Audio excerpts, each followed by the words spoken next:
আজ যদি সারাদিন বৃষ্টি হয় তাহলে আপনার সোলার প্যানেল কি একটু বিদ্যুৎ তৈরি করতে পারবে নাকি পারবে না? উত্তরটা শুনলে অবাক হবেন। অনেকেই মনে করে সোলার প্যানেল মানেই শুধু কড়া রোদ, কিন্তু আসল বিষয়টা হলো সোলার প্যানেল কাজ করে সূর্যের আলো দিয়ে, শুধু রোদ দিয়ে নয়।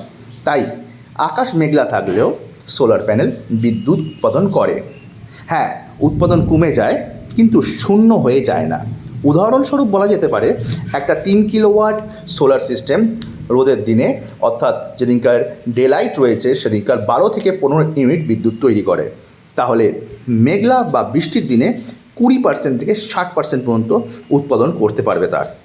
আর বৃষ্টির জল প্যানেলকে ধুয়ে পরিষ্কার করে দেয়, ফলে পারফরমেন্সটাও কিন্তু পরের দিনে আরও বেড়ে যায়। আপনার বাড়িতে সোলার প্যানেল আছে? তাহলে কমেন্টে লিখুন। আর যদি থাকে, বৃষ্টির দিনে কত ইউনিট জেনারেশন করছে সেটাও লিখুন। আর যদি না থাকে তাহলে সোলার প্যানেল বা সোলার সংক্রান্ত বিভিন্ন রকম টিপসের জন্য আমাদেরকে কল করুন।